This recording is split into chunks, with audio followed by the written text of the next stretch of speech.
এটাকে একদম fully enjoy করব। মাথা খাবে আশেপাশে করব সবাই জানি নোংরা পড়বে।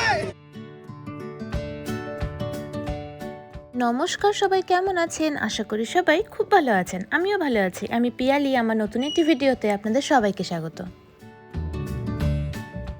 এখনই সকাল 11টার মতো বাজে। আপনারা হয়তো আমার ভিডিও দেখে ভাবছেন এখনও সকালটা এমন ড্যাম ড্যাম কেন, সূর্য কেন এখনও ওঠেনি। আর এটাও হয়তো ভাবছেন যে আশেপাশের লোকজনই বা কেন এমন সোয়েটার পরে চলাফেরা করছে। আসলে আজও কিন্তু আমি একটি পুরনো ভিডিও নিয়ে এসেছি। আর আজকের ভিডিওটি হলো 21শে জানুয়ারি 2024-এর মৃন্ময় স্কুলের পিকনিকের দিন। গোটা স্কুলের পিকনিক বললে ভুল হবে, আসলে ওই কয়েকজন কলিগের ফ্যামিলি নিয়ে আজকের পিকনিকটি আয়োজন করা হয়েছিল। চলুন তবে আজকের ভিডিওটি এখান থেকে শুরু করা যাক। মৃন্ময় স্কুলের কলিগ বা কোনো বন্ধুবান্ধবের সঙ্গে পিকনিকের আয়োজন করা হলে বেশিরভাগ ক্ষেত্রেই ওই পিকনিক স্পটে গিয়ে কোনো রান্নার ব্যবস্থা থাকে না, কারণ ওই বাড়ি থেকে বেরোতে আলটিমেটলি দেরিই হয়ে যায়, তো পিকনিক স্পটে পৌঁছতে দেরি হয়ে যায়। আর সেই ক্ষেত্রে সেখানে গিয়ে রান্নাবান্না শুরু করতে গেলে অনেকটা রাত হয়ে যাবে। আর যেহেতু শীতের দিন, দিনের সময়টাও অনেকটা কম থাকে, সেই জন্য কিন্তু রান্নাবান্নার ব্যবস্থা একদমই আমরা কেউ করি না। তবে আজকে কিন্তু দিনটা একটু অন্যরকম। আজকে কিন্তু স্পটে গিয়েই রান্না করা হবে। যেহেতু সবারই ছোট বাচ্চা, তার জন্য স্পটটা খুব একটা দূরে সিলেক্ট করা হয়নি, কাছাকাছি। আমরা আজকে যাচ্ছি রায়মাটাঙে। কিছু দূর আসার পর আমরা সবাই একটু গাড়ি থেকে নেমে হাঁটাচলা করছি।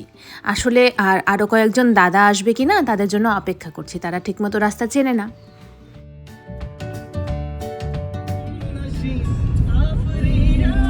যাই হোক, খুব তাড়াতাড়ি দাদারা পৌঁছে গেছে, আর তারপর আমরা সবাই মিলে একসাথে কিন্তু রওনা হয়ে গেলাম রায়মাটাঙের উদ্দেশ্যে। আমরা কিন্তু বেশ অনেকক্ষণ আলিপুরদুয়ারে ঢুকে গেছি, আর রায়মাটাং কিন্তু আলিপুরদুয়ার থেকে মাত্র 65 কিলোমিটার দূরে। ডুয়ার্সের বক্সা টাইগার রিজার্ভে রায়মাটাং নদীর তীরে ঘন জঙ্গলের মাঝখানে ছোট্ট একটি গ্রাম হলো এই রায়মাটাং, আর সেখানেই কিন্তু পিকনিক স্পটটা আছে। এই রায়মাটাং পিকনিক স্পটটি কিন্তু খুব একটা বেশি পুরনো নয়, তবে আমি প্রথমবার এসেছিলাম 2017-তে। রায়মাটাং পিকনিক স্পটটি আমাদের মতো ভ্রমণপ্রেমীদের কাছে আকর্ষণীয়, তার কারণটা হলো এই রায়মাটাং পিকনিক স্পটের এক পাশটা হলো ভুটানের সীমান্ত, আর এই রায়মাটাং পিকনিক স্পটটি হলো বক্সা টাইগার রিজার্ভের আন্ডারে। রায়মাটাঙে কিন্তু পর্যটকদের আকর্ষণ করার মতো কোনো জিনিসই নেই। ওই একটা রায়মাটাং নদী, তার পাশে একটু উঁচু হেঁটে উঠতে হয়, সেখানে একটা পিকনিক স্পট, আর ওই একটা ফরেস্ট ডিপার্টমেন্টের বাংলো, আর ওই 1-2টা হোমস্টে বাদে রায়মাটাঙে দেখার মতো কিন্তু কিছুই নেই। তবে সত্যি কথা বলতে প্রকৃতিপ্রেমীদের কাছে কিন্তু রায়মাটাং আবার স্বর্গের থেকে কোনো অংশে কম না। এখানে যেমন বিভিন্ন রকমের পাখি দেখতে পাওয়া যায়, তেমন কিন্তু সাফারিও করা যায়। জানা যায় যে বহুদিন আগে নাকি এখানে বড় বড় গন্ডারও ছিল।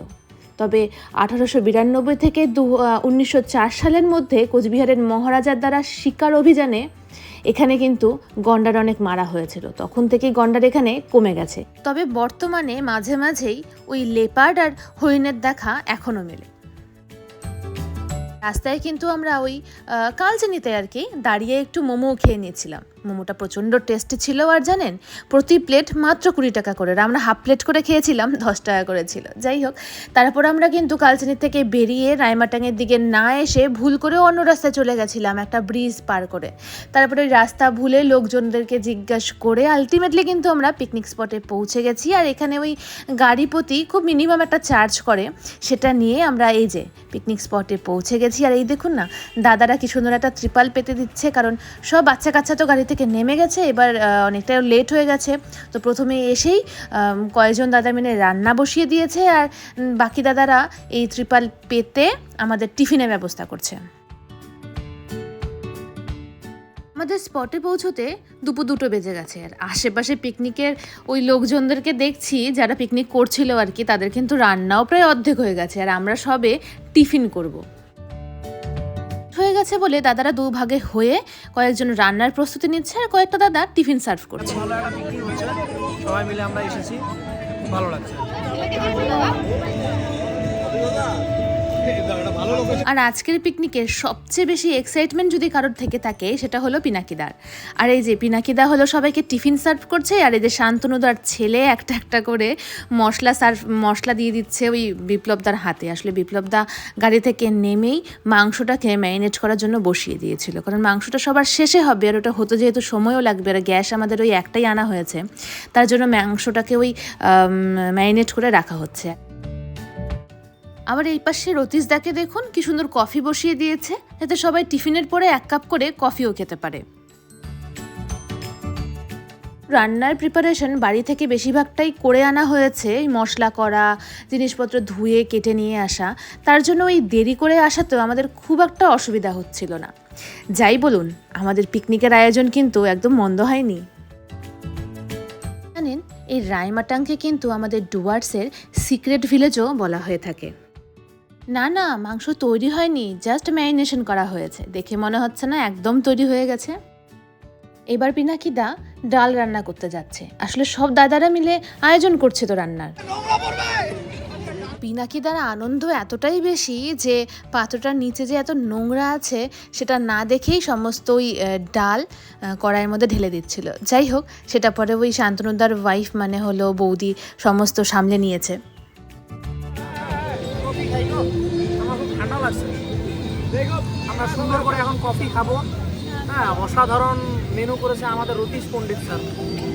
শহরের ওই ব্যস্ততম জীবনের একঘেয়ামি থেকে মুক্তি পেতে চাইলে আপনি এই বক্সা টাইগার রিজার্ভের ঘন জঙ্গলের ভেতরে এই ছোট্ট গ্রামটিতে কিন্তু 1-2 দিন কাটিয়ে যেতেই পারেন। আর আপনি যদি অনেক বেশি দুঃসাহসিক প্রকৃতিপ্রেমী হন, তাহলে এই গ্রাম থেকে আপনি ট্রেকিং করে চুনাভাটি, লালবাংলোর মতো অনেক গ্রাম এই জঙ্গলের ভেতর দিয়ে ট্রেক করতে পারেন, এবং অবশেষে কিন্তু আপনি ওই বক্সা ফোর্টেই পৌঁছবেন। আর এই মুহূর্তে আমরাও কিন্তু টিফিন করে চাঙ্গা হয়ে আমরা ওই রায়মাটাংটা এক্সপ্লোর করতে বেরিয়ে গেছি, মানে ওই সমস্ত দিদি আর বৌদিদের সাথে আর পুচকিগুলোর সাথে। আর সব দাদারা কিন্তু এখন ওখানে বসে রান্নার প্রিপারেশন নিচ্ছে। প্রাকৃতিক সৌন্দর্যের পাশাপাশি রায়মাটাং কিন্তু প্রজাপতির জন্য খুব বিখ্যাত। আর আপনি যদি রায়মাটাংয়ে থাকেন তাহলে ভোরবেলা জঙ্গলের ভেতরে ঘুরতে গেলে বিভিন্ন প্রজাতির পাখিও আপনার চোখে পড়বে, যা কিন্তু ওই ওয়াইল্ড লাইফ ফটোগ্রাফারদের বারবার আকর্ষণ করে। বছরের বেশিরভাগটা সময় রায়মাটাং ঘুরতে আসা যায়, তবে ওই শুধুমাত্র ওই বর্ষাকালে, মানে ওই জুন মাসের মাঝামাঝি থেকে সেপ্টেম্বরের ওই মাঝামাঝি সময়ে রায়মাটাং নদীতে এত বেশি জল থাকে, মানে বিপদসীমার প্রায় উপরে জল থাকে। আর দেখিয়েছেন যে রায়মাটাং নদীতে কোনো সেতু নেই, তার জন্য এই ছোট্ট গ্রামটি কিন্তু, মানে জঙ্গলের ভেতরের এই ছোট্ট গ্রামটি সমস্ত শহর থেকে পুরোপুরি বিচ্ছিন্নভাবে অবস্থান করে। আর এই রায়মাটাং গ্রামে আসতে গেলে আপনাকে কিন্তু অবশ্যই রায়মাটাং নদীর বুকের উপর দিয়েই আসতে হবে। আর দেখেছেন, ও যে ফরেস্ট ডিপার্টমেন্টের যে বাংলোটা ছিল তার হাতের বাদিক দিয়ে একটা ছোট্ট রাস্তা নেমে গেছে, আর সেই রাস্তা ধরেই সবাইকে ফলো করতে করতে আমরা যখন নিচের দিকে আসলাম, তারপর দেখলাম কি সুন্দর একটা নদী। এইটাই কিন্তু সেই রায়মাটাং নদী, যার মাঝখান দিয়ে আমরা একটু আগে গাড়ি নিয়েই পিকনিক স্পটে পৌঁছেছিলাম। আর নদীর এই পাশটাতে বেশ অনেকটা জল থাকলেও যত দূর আমরা আগাচ্ছি জলের পরিমাণ কিন্তু ততটাই কমে যাচ্ছে। আর দেখুন, লোকের প্রচুর ভিড়। আর কখন জানি দিদিদের সাথে কথা বলতে বলতে এতটা দূর হেঁটে ফেলেছি আমি কিন্তু বুঝতেই পারিনি।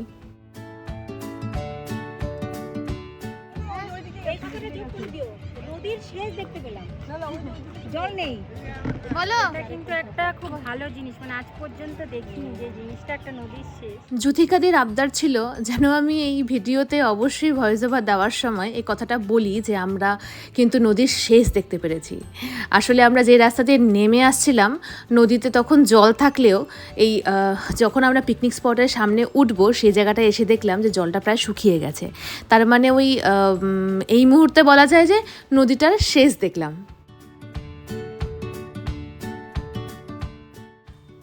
এবার আমাদের ঘোরা শেষ, এবার কিন্তু আমাদের পিকনিক স্পটে ফেরার পালা, কারণ অনেকটাই বেলা হয়ে গেছে, প্রায় 3:30টার মতো বাজে। আমাদের প্রত্যেকেরই খিদে পেয়ে গেছে। এখন আমরা গিয়ে খাবার দাবার করব, সম্ভবত রান্নাও শেষই হয়ে গেছে। আর দেখুন না, যখন আমরা পিকনিক স্পটের দিকে যাচ্ছি, স্পটটা আসলে একটু উঁচু জায়গায়, তো তো আবার আমাদের একটু হেঁটে হেঁটে ট্রেক করে উঠতে হবে। সেই রাস্তায় যাওয়ার সময় এই গাছটাকে দেখতে পেলাম, আর এই গাছটার কুঠুরিটা দেখেছেন কি সুন্দর ন্যাচারালি তৈরি হয়েছে। আর জানেন রায়মাটাংয়ের কিন্তু একটি গল্পও আছে। এই রায়মাটাংয়ে নাকি একটি ট্রিম্যান মানে গাছ মানুষ ছিলেন। তিনি 2018-তে ডিসেম্বর মাসে মারা গেছেন। তবে 20 বছর মানে দীর্ঘ 20 বছর উনি শুধুমাত্র একটি গাছে কাটিয়েছিলেন।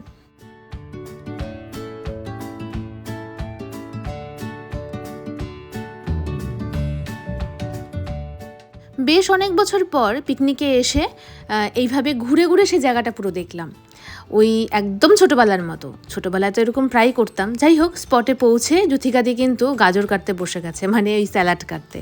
তারপরে এখানে ওই রূপা বৌদি আর পুচকি বসে বসে অপেক্ষা করছে কখন খাবার দেওয়া হবে।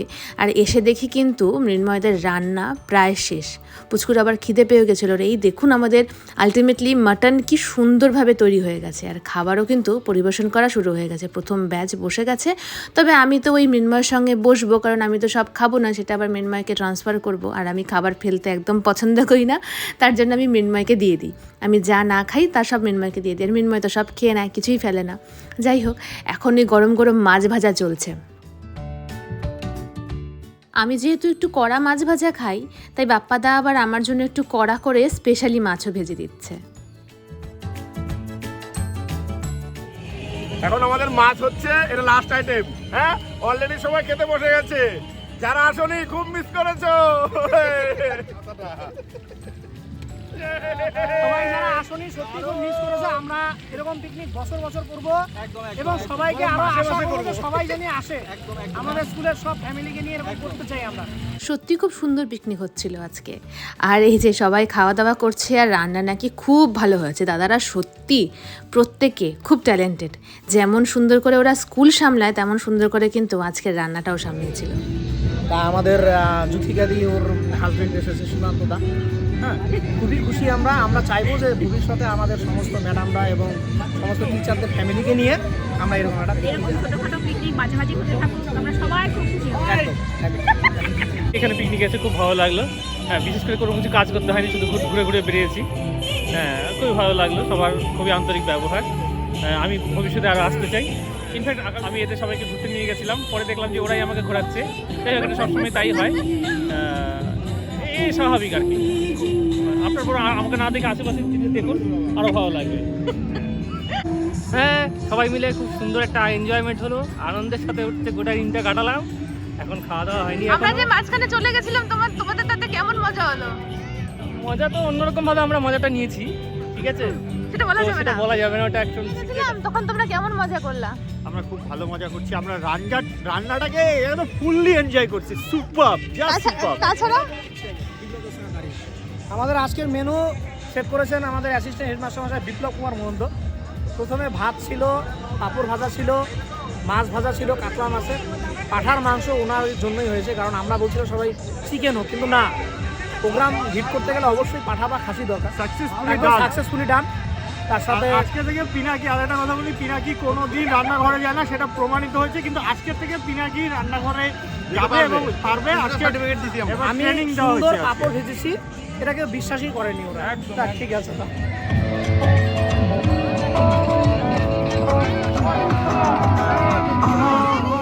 সমস্ত কিছু গোটাতে গোটাতে প্রায় 5:30 বেজে গেছে। আর দেখুন চারপাশটা কেমন অন্ধকার নেমে গেছে। এই যে বিপ্লবদা গাড়িতে উঠে পড়েছে, আমরাই শেষ কয়েকজন আছি যারা এখন বেরোচ্ছি।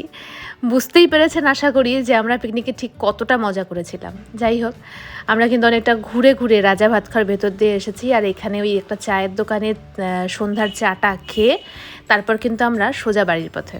খুব সুন্দর কাটলো আজকের দিনটি আমার এই দাদাদের সাথে। আশা করি আপনাদেরও সবার এই ভিডিওটি খুব ভালো লেগেছে। চলুন তবে আজকের ভিডিওটি আমি এখানেই শেষ করছি।